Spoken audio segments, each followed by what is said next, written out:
So understand we are talking about a strategic use of empathy to connect with all stakeholders. Primarily on this channel, employees, but really all stakeholders. That's what we're talking about here.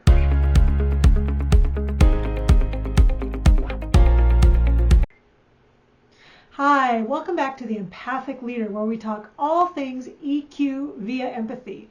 And just as a reminder, what that means is we're using our empathy to connect to our emotional intelligence to be able to move forward and make it actionable. We're not talking about the kind of empathy or emotional intelligence that you have. We're talking about a strategic use of empathy to connect with emotional intelligence to make it effective and actionable. I'm Dr. R, and I'm really glad to see you. Please like and subscribe so that we can keep having these discussions and we can keep this channel open for dialogue and discussion and anything EQ or empathy and leadership that you would care to talk about. I am very excited that my book is going to be coming out soon, September. And so I'm going to be doing a couple of these that kind of talk a little bit about what I go into in that book and discuss some of these topics in a little more depth. So this week we're going to take a look at Chapter 1. And what Chapter 1 really does, because it's a book, is sets forth what we're talking about. That we're talking about EQ, what exactly is empathy, how do the two connect, that sort of thing. So let's break this down. We've talked about empathy. Empathy is that connection between two people through feeling, right? I feel what you're feeling. I do it without taking responsibility. I do it without trying to fix anything. I'm just in the feeling with you. That's what empathy is.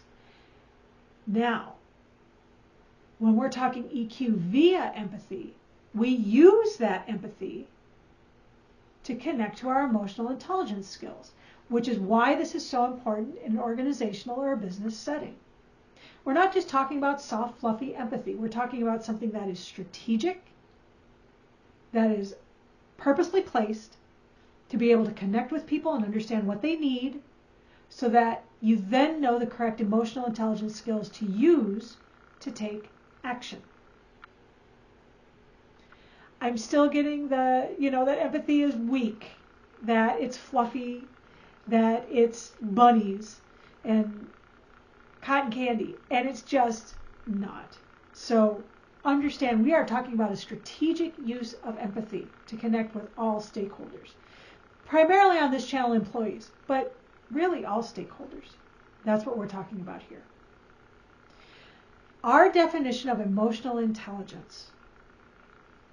Emotional intelligence is when you can understand your own feelings, that you can understand the feelings of others, and that you can then use these emotions to take action, whether it's innovation, whether it's communication, whether it's motivation, whatever. There's an actionable element to this, especially as it was defined way back in 1989. And that's what we're talking about here, making emotional intelligence actionable. So as we continue on through this book, that's what we're talking about. And I'm so excited that this is actually happening, that it's actually going to come all the way to fruition in September, that it's going to be released. I will have the pre-sale link down below. Unfortunately, it won't actually go out until it's published in September, but the pre-sale is there. There is a little bit of a discount, and I will autograph all of those copies. So thank you so much, and we'll see you next time where we'll start talking about Chapter 2.